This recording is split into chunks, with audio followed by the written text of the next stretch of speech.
Good evening, this is Rastak Samzaka Jacob. Rahul Gandhi, in the middle of his Bharat Jodo Yatra today, has made one thing amply clear. In a press conference, he said categorically that he is not going to stand for Congress president.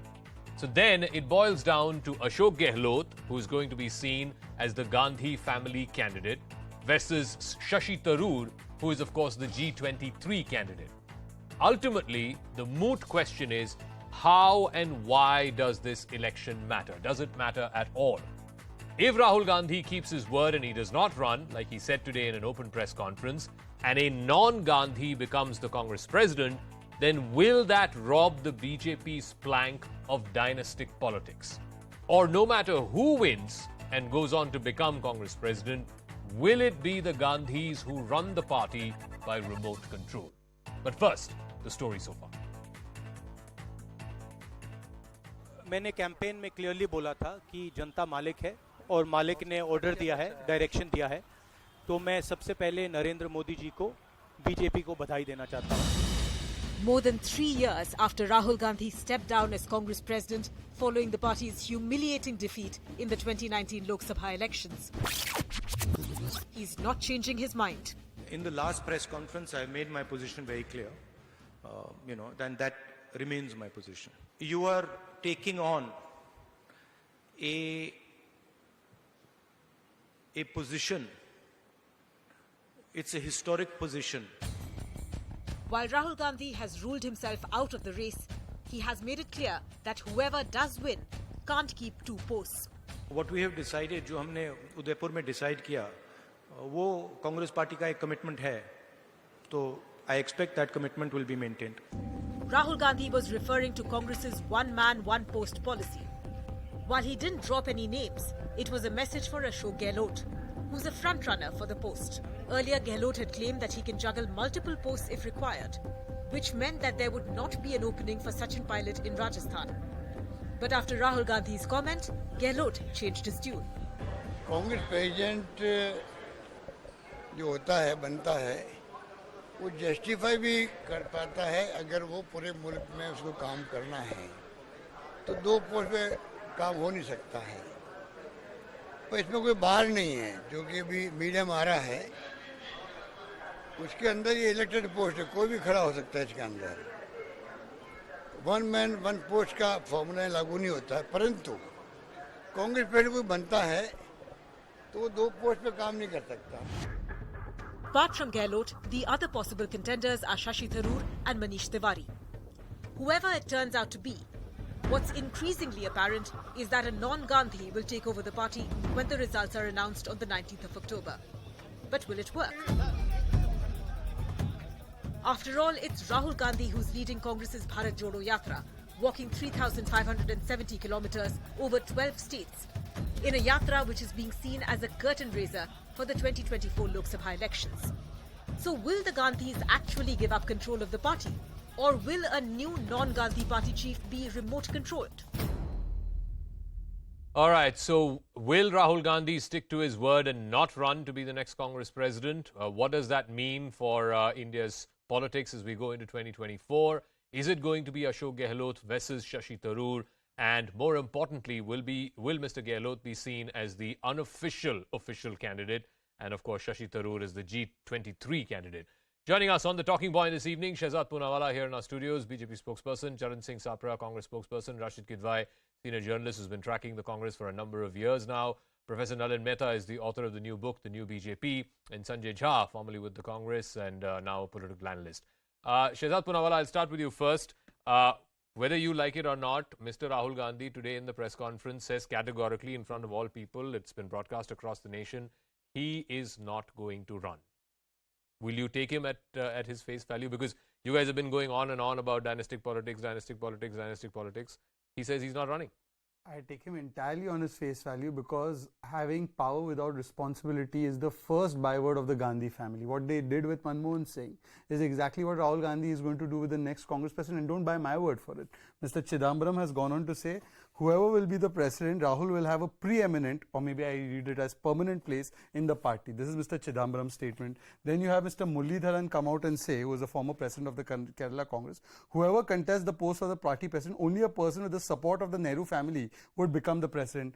And how free and fair are these elections? Well, 5 MPs, including Mr. Tharoor, have demanded where's the electoral rolls. So, you know, the entire system has been rigged in such a manner that the only person that can win is actually a Darbari of the Congress first family. Okay. And he will be remote controlled by the Congress first family. And even the last election that these people claim was a free and fair one was the Jitendra Prasad election, 24 or even more than 24 in 2000.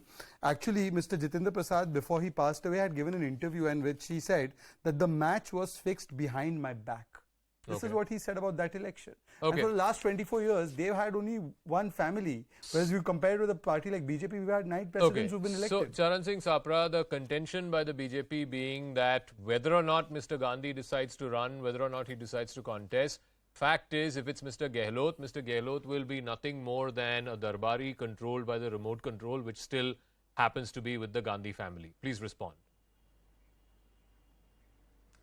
See, Zaka, 2 things. Number 1, everybody should appreciate that Shri Rahul Gandhi, whatever he said in 2019, while taking the moral responsibility of the loss in the general elections, he resigned and he said that no person from the Gandhi family will become the president of Congress party.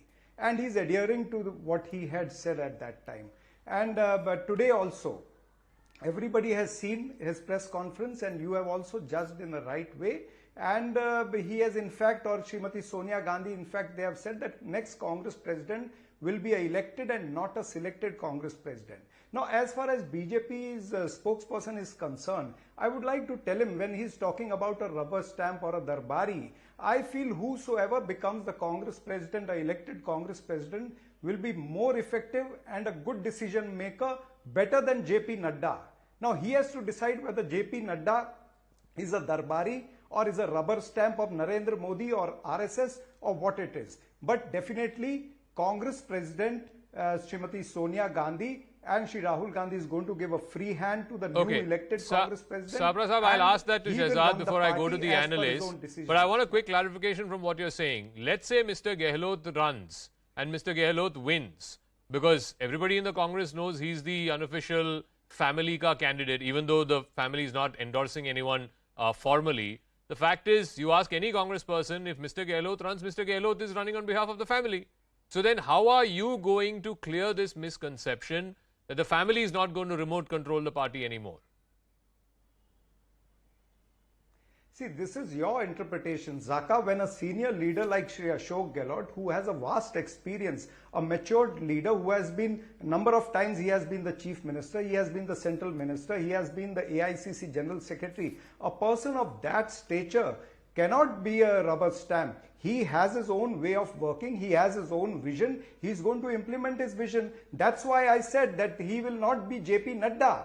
And what is JP and how many elections the BJP has done? If the BJP spokesperson is talking, let me remind him, or let him tell me what was the last date when BJP held an election for the president. So let's ask him that. Let's ask him that. Shehzad is here in the studio. Shehzad, Mr. Nadda, your party president, there was no election to choose him. There was not a formal election that elected Mr. Nadda. If you're saying Ashok Gehlot will be the rubber stamp or the Darbari, Mr. Nadda, the Congress is saying, is also a rubber stamp in your party. Well, you know, that is the biggest misconception. In fact, in the last 24 years, the BJP has elected 9 presidents at last count. They have elected one Ma Beta, selected or coronated rather. And let me tell you about Mr. Nadda's election. Under Article 19 of the Constitution of the Bharatiya Janata Party, first a national committee and a state committee is constituted, which comprises the electoral college for this election. And after that is done, and I'll also tell you this was sent to the Election Commission. One second, sir. We can have a civilized debate. Before Mr. Nadda's election, 75% of the booth committees, 50% of the mandal committees, 60% of the Zilla committees and 21 state committees were constituted as per elections. The entire record was sent to the Election Commission along with the schedule for the election. Yes, this was a unanimous election because so I was going to ask, who stood against him? No. Nobody stood against him. No, that does not mean that that's not an election. Somebody has to stand against you. No? Zaka, I mean, otherwise, how is it an election? Zaka, an election is when you have the ability for anybody to come and contest freely and fairly. there are many presidents of our country who were elected unanimously because there was no contest. Sure. The lack of a contest doesn't mean it's not an election. No, for example, for example, what the Congress is saying is, if it is going to be Gehlot versus Tharoor, at least there is an election. You didn't have an election. Let me answer that part specifically. If there is going to be a contest, Gehlot and Tharoor have to first go and do Malkin se Manjuri, that Malkin, can I go and contest? Is this an election? Malkin being Sonia Gandhi, and the Manjuri for the workers of the Congress. See, it's not a party. It's like a private limited company that the driver or the employee has to go and ask the owner that Saab main ye kar loon. Secondly, because it's a fair point you're making, because 2 days back, Shashi Tharoor went and met Sonia Gandhi, and right after that there were stories after stories. Everybody carried it saying he went and sought permission. Of course, then after that the damage control happened. But if that's the case, again, I'm coming back to that point. Whoever wins, how will he or she, dispel this misconception, according to you, that they are a Darbari / remote controlled candidate? Mr. Zaka, if the BJP earlier presidents, they were selected unanimously, as the BJP spokesperson is talking, then even Srimati Sonia Gandhi and Rahul Gandhi, they were also elected unanimously. In 2018, Rahul Gandhi was elected unanimously. So when they are getting elected unanimously, why they are pointing out to Congress party as a parivarik party or the party of dynasty? Number one. Number two, what you said about meeting Srimati Sonia Gandhi. Yeah. See, it is the Indian tradition. Whenever in Indian tradition a person has to go for a big contest or a big job, he takes blessings from the senior. Okay. Let me give you example of Indian wrestlers also. We have seen number of time that wrestler before going into the bout, वो अपने गुरु का पांव छूते हैं और अपने गुरु का ही पांव नहीं छूते, वो अपने ओपोनेंट के गुरु का भी पांव छू लेते हैं. ठीक है, वो श्रद्धा के लिए गए थे, आशीर्वाद लेने के लिए गए थे, not permission. Okay, let me go to the analysts, please. They've all been waiting. Nalin has been waiting, Rashid has been waiting, Sanjay has been waiting as well. Nalin, I'll start with you first. Look, when the Prime Minister spoke on Independence Day, he said two things. We have to wage a war on two things between now and 2024, one of which was dynastic politics.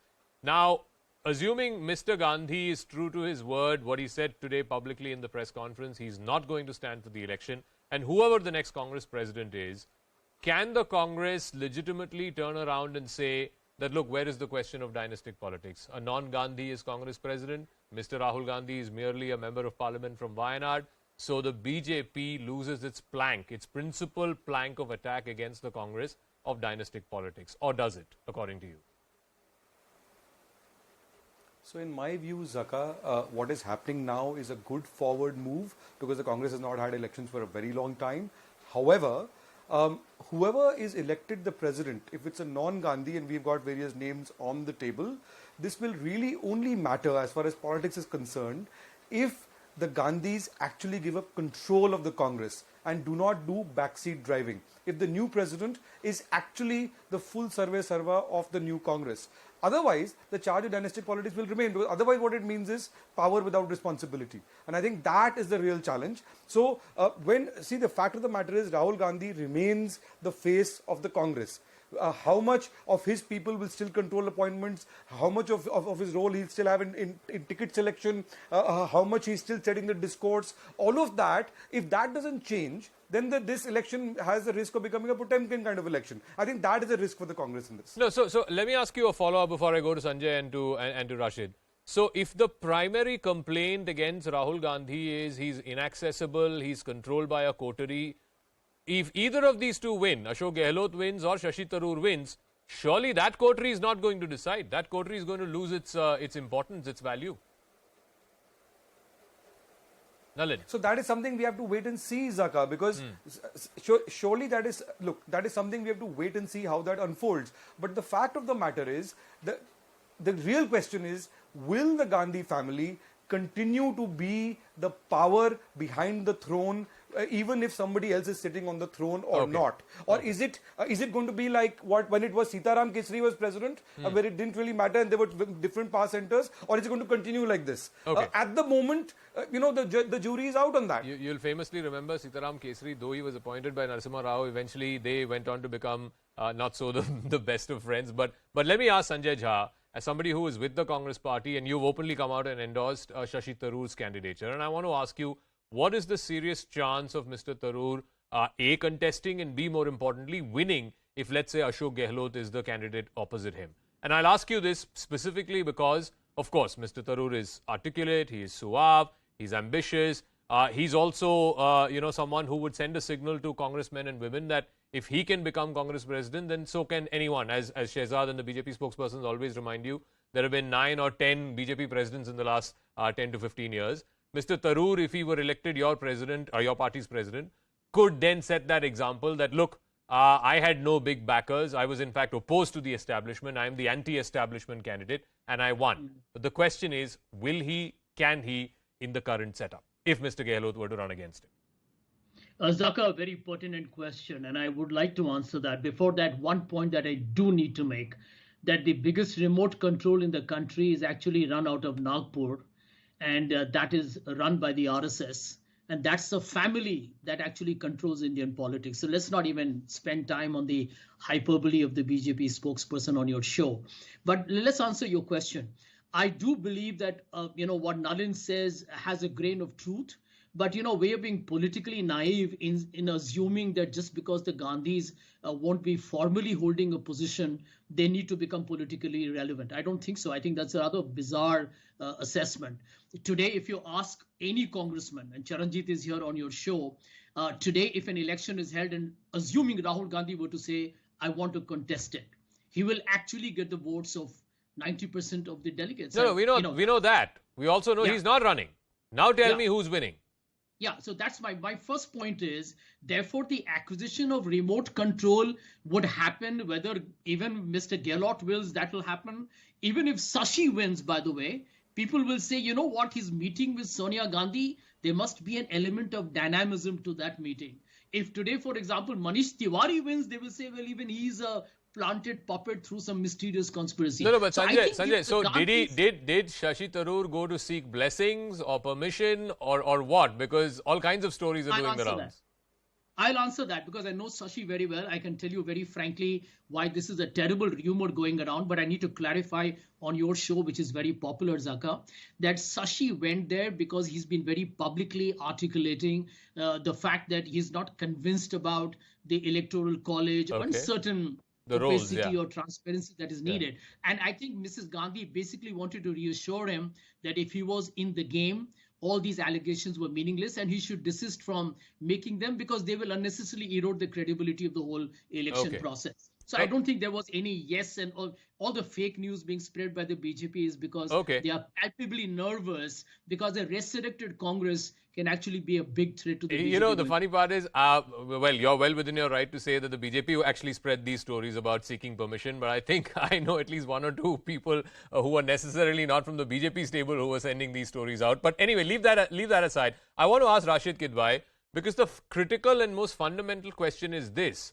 Up until now, we were led to believe, and he said it in as many words, that Mr. Gehlot, while he may be inclined to contest to be the next CP, fact is he doesn't want to give up Chief Ministership of Rajasthan. Till yesterday, that was his position.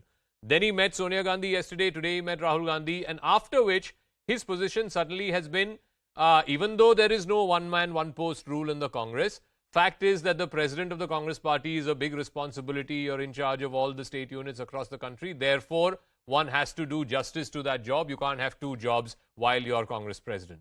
So are we to believe that Mr. Gehlot is finally being softened up, that if he were to run, he may likely win, and if he were to win, he will give up the chief minister's post? Yes, Zaka, indeed. Why do you think Mr. Ashok Gehlot's name came up? Because the Congress party, in its wisdom, wants to settle the kind of never-ending that fight that was going on in Rajasthan between Ashok Gehlot and Sachin Pilot. So the move to elevate Mr. Gehlot has a bearing on the internal politics of Rajasthan, where it's in all likelihood Mr. Sachin Pilot would become chief minister. This was all along Mr. Gehlot's posture that he would say that he wants to continue on both posts and one man one post norm doesn't apply to the Congress president, etc. Because he would want an assurance not only for himself to have a smooth sailing in the internal election, where, by the way, many of the panelists are saying, but Zaka, the loyalty to the party and to some extent to the leadership is a prerequisite. You cannot have an absence of it. You see, if Rahul Gandhi contests, he is opposed on grounds of perpetuating dynasty. If he doesn't contest, he is accused of doing the backseat driving. Tell me, is there a third scenario? Is it feasible? Is it logical? No. The point, Rashid, is that if Mr. Gehlot were to run, whether you like it or not, and Charan Sapra will deny this, but fact is that most congressmen and women will see him as the establishment candidate. And they will see Shashi Tharoor as the anti-establishment candidate. That's just the way it is.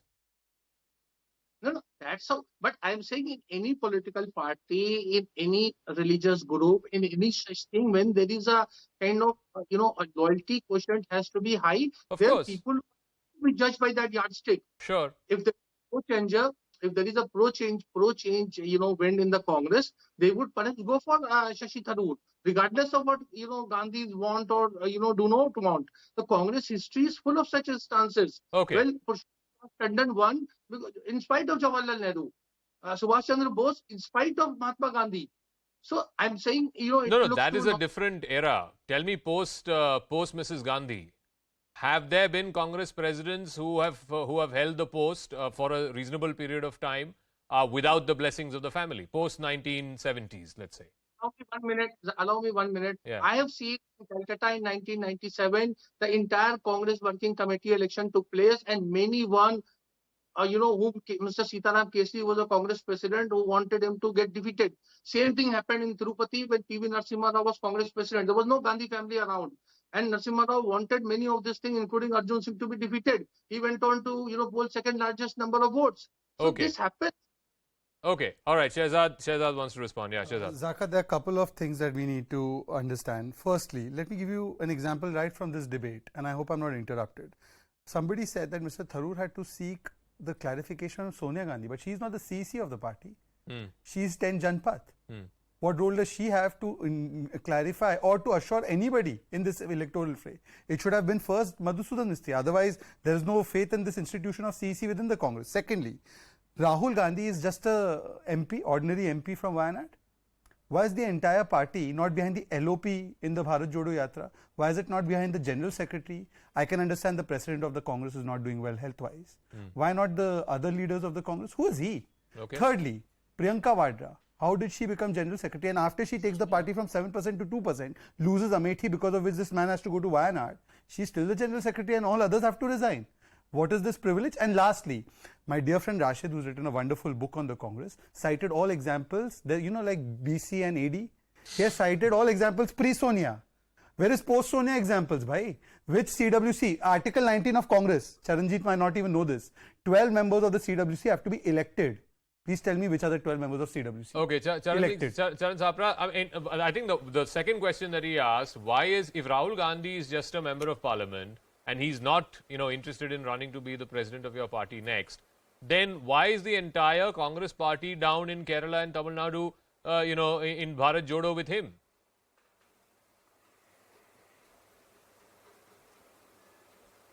That why all the BJP leaders, they first go to Nagpur and meet Mohan Bhagwat and other RSS functionaries. Number two, I would like to answer your question.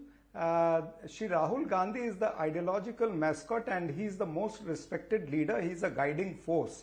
Now, if the guiding force and if he has taken the lead of Bharat Jodo Yatra, which is largely against the Bharatiya Janata Party's misrule, the way they are ruling the country, the way the divisive forces are ruling or the communal agenda is being run, the amount of fear is there in the country. When Shri Rahul Gandhi is fighting a battle head-on with Narendra Modi and Bharatiya Janata Party, it is obvious that the entire party is going to support him. But Sapra Saab, can I ask one question? And why BJP give me 10 decide seconds. what we have to do? No, fair enough. BJP should not be worried about what you are doing. But can I ask you, Rahul Gandhi holding the Bharat Jodo in the middle of the election process to elect your next Congress president, does that not take away from whoever the next president is going to be, he or she? I mean, he's literally stealing the next person's thunder. No? No, see, Zaka, that doesn't mean that if there is Congress election, that Rahul Gandhi or Congress party should stop all other activities and only run after the elections. That's not the issue. We have to do our work. We have to stop these communal forces, and that's why Rahul Gandhi is there on the road. He's walking for 150 I promise not more than 10 seconds, Bharatiya Shehzad, Janata Party and is then I'll- stunned that a leader, Shri Rahul Gandhi, is going to disturb the entire apple cart of BJP. Okay, got it. 10 seconds. Notwithstanding your Freudian slip, but let me come to the fact that he said that Genuine, yeah. It's not a fraud. that's what I'm saying. I'm agreeing. It was genuine. Sometimes you genuinely anchors called do it make mistakes. Zaka, you genuinely called it a selection, but let that be. I didn't. It was a slip of the tongue. Anyway, go Freudian. on. Go on. Sigmund Freud has explained why it happens. But anyways, let's not get into that. Let me just have 10 seconds. He said that this was a yatra to show the BJP their place, right? Rahul Gandhi, as per statistics, is the worst person to do that. 186 direct contests in 2019 BJP Congress, 171 by the BJP, 16 won by the Congress. In 2014, 185 direct contests, 166 won by the BJP, 39 out of 49 Rahul Gandhi election lost, 2 Lok Sabha lost. So you should find somebody worth the talent and merit. But you put Parivar above performance. You could have found anybody else to take on the BJP if that was your intention. Okay, no. So let me go to Nalin. One second. Nalin, don't please discuss. So okay, let me go to Nalin. Nalin, so one thing we can be assured of is if Mr. Gandhi does not decide to contest and he says I don't want to be Congress president, come 2024, the framing of the contest, Modi versus who? It could be a Modi versus Mamta, it could be a Modi versus Nitish, who knows? But it will certainly not be a Modi versus Rahul.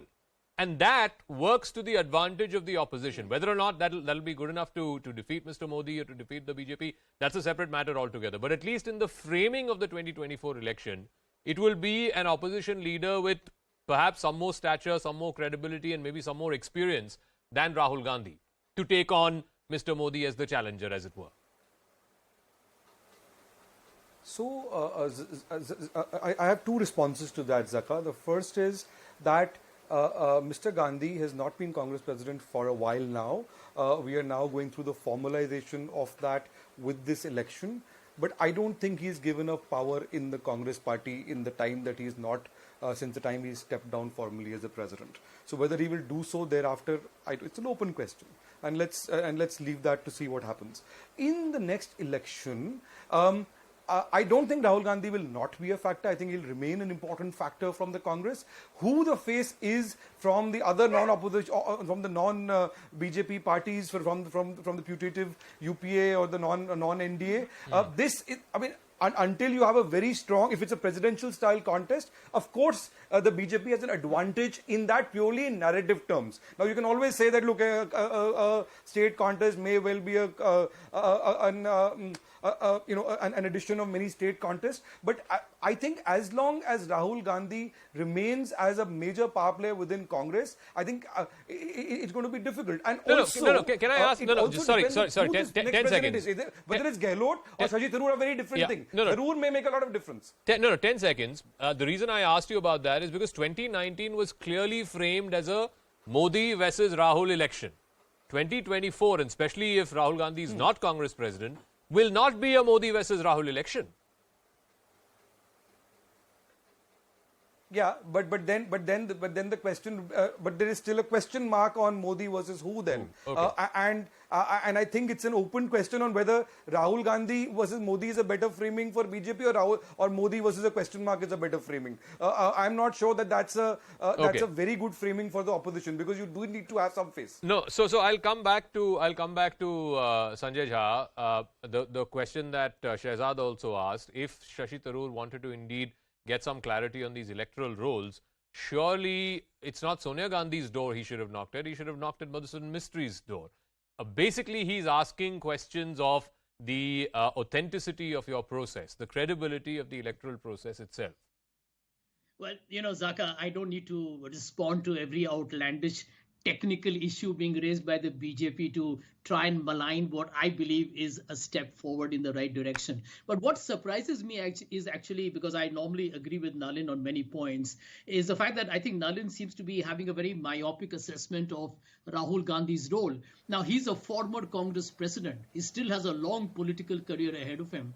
If anyone believes, and this will be factually rather preposterous to assume that if he's not the Congress president, he needs to be in hibernation. Not at all. In fact, it's the other way around. I believe in Rahul Gandhi not being the Congress president, something that I, on public platforms, have said is the way forward for the Congress. And if Rahul Gandhi is not the Congress president, it actually unleashes the talent that the Congress party has. Rahul can be Sanjay, I'll tell you what. Yeah. I'm sorry I'm interrupting. I think the problem is the comparison that happens with the most proximate example that one can think of. When Sonia Gandhi decided that she does not want to be Prime Minister post the 2004 election victory, everybody hailed it at that time. And Manmohan Singh got nominated as Prime Minister. But eventually, through UPA 1 and 2, I mean, it was prevailing wisdom that she is the power behind the throne. So if Rahul Gandhi gives up on running for Congress president, all great. I mean, nothing against him. But how does he then break the perception that whether a Gehlot or a Tharoor or whoever it is becomes your next party president, Rahul Gandhi will not be controlling things from remote or by remote, like his mother did with Manmohan Singh in UPA 1 and UPA 2? Well, give me 30 seconds of uninterrupted time and I'll answer that. I believe by actually not standing for the position here, Rahul enhances his political credibility. He said in 2019, I will not contest, neither will some member from my family. Yep. And in actually adhering to that public proclamation, he gets huge points for it, which in politics not many people do. Number two, very critical here, I understand why the BJP is sounding very edgy today. I'll tell you why. Because the Congress, despite losing many people, has, in my opinion, veritable talent. A Sachin Pilot who does well in the Rajasthan elections could be a potential candidate for Prime Minister in 2024. You could have many other alternatives. Mr. Gehlot, by the way, is a seasoned veteran. And you asked me earlier, can Sashi give him a fight? Let me tell you, Sashi should not be seen as a mere English-speaking, intellectual, articulate author. He's very popular with not just the people in south part of India. He's popular with the urban, with the middle class. And even whether he were to win or even not win, he puts forward an idea of the Congress before the people of the country. Okay. And I think that is the narrative that the Congress I think the criticism against Shashi Tharoor, and I guess, at some level it is... One last point. Yeah, okay. One last quickly, point. Quickly. I'm running out of time also, yeah. Yeah, please remember, Nalin, that Rahul is drawing crowds in a great number of ways, a spontaneous support in Bharat Jodo Yatra. The Congress, if it lets its talent out on the roads, I think the BJP will get a run. No, but surely, Sanjay, in your previous avatar, previous avatar as a psephologist, you will know that drawing crowds is absolutely, it has nothing to do with turning them into votes. Nalin knows that better as well. But anyway, 10 seconds each, and then I'll wrap sometimes up. Sometimes when I listen to people, I wonder whether suspended is for their status or for their logic. It's technical. Free and fair elections is a technical. I did not name anybody. Now, if somebody's felt hurt with that comment, I think everybody understands whom it applies to, and I'm glad that they do. So let me ask you, that is a free and fair election a technical aspect? And by the way, which election did Sonia Gandhi win against Sitaram Kesri? She kicked the man out. Please read Rashid's book. You'll get to know what they've done to Narasimha Rao. This family can't stand talent outside. They have no talent within the family. And anybody who has an inch of talent outside the family, they can't stand them. So please, you can be an optimist on Prozac, but that doesn't help. Okay, you can only be suspended in logic. Quickly, 30 seconds, Nalin, and 30 seconds, Rashid. I got to wrap up after that. Yeah, Nalin. This guy is sweating. So I just wanted to have a quick response to Sanjay. Sanjay, thanks for your comments. I agree with you, by the way, on your point on Shashi Tharoor completely. I think you misunderstood my point a little bit. The point I was trying to make was not that Rahul should be in hibernation and not be a public figure. The point I was trying to make was that was not about his public persona, but about who is the real boss of the Congress party, whether you have the title or not. Who controls pelf and power? Who controls... This is not that... The question is, will the new Congress president, whoever it is, will only be the person who does the hygiene stuff, keeps the buses running on time and all that kind of stuff, or actually controls power, and Rahul Gandhi and his team don't? Rashid, and that is what I was trying to say. Rashid, 30 seconds. Yeah, I think... I need 10 seconds. Okay, yeah. Rashid first, yeah. But you see the key point... Of course, Sonia Gandhi may have been instrumental in kicking out Sitaram Kesri, but Zaka, all Congress people, including Pranab Mukherjee, Arjun Singh, Madhav Rao Scindia, Jitendra Prasad, except for Tariq Anwar, all of them were party too. They were all conspirators who threw out Kesri. So we must remember this. Okay. Second, we can go on talking about, ultimately the task for Congress is very simple for 2024. It has to come very close to 100 Lok Sabha seats. Whether it does it or not, that is the thing which only 2024 will tell. No, so say that again. You're saying the Congress's target just needs to be 100. Why? I mean, I thought it should be 272. No, ideally, look, Zaka, you're going from 44 to 52. I mean, I think 100 at very tall order. Okay. Modest expectations. Right, fine. Okay, Charan Singh Sabra, yeah. It's not happening in Sanjay's lifetime. I can assure you of that. Final word, yeah. 30 seconds, I got to wrap up. Completely out of time. Huh? Yeah, I'm listening. In my entire political career of 35 years, I haven't seen any election for BJP's top post, except for Yashwant Sinha once asking for for the nomination papers. I invite you to the BJP headquarters tomorrow morning. I'll give you all the details. And secondly, it is going to be a fair election. 9,000 PCC members, the PCC delegates are going to vote in this election, and it is going to be absolutely fair. Is it in the public domain, this vote? Elected president, and BJP has to keep its mouth shut. Okay, all right. I got to leave it at that. No, I'll leave it at that. All I'll say is this: that if indeed there is an election, and you can always doubt the authenticity of it, the credibility of it. If there is an election, and if Mr. Gandhi or any Gandhi surnamed congressman or woman is not running to be the next Congress president, I guess it moves the needle one step forward in the Congress's own story. Whether or not that's good enough for 2024, whether or not that will be a match for the BJP and Mr. Modi and this election-winning juggernaut, that is a separate matter altogether. But certainly for the Congress's own cohesiveness of its story, I think a free and fair election, and an election in which a non-Gandhi becomes the Congress president, I think is absolutely essential. We'll take a quick break. When we come back, as we take the break, do not forget to vote for your favorite artist, the one you feel deserves to be the Indian of the Year in the entertainment category. Just go to indianoftheyear.com and vote. I'll see you on the other side.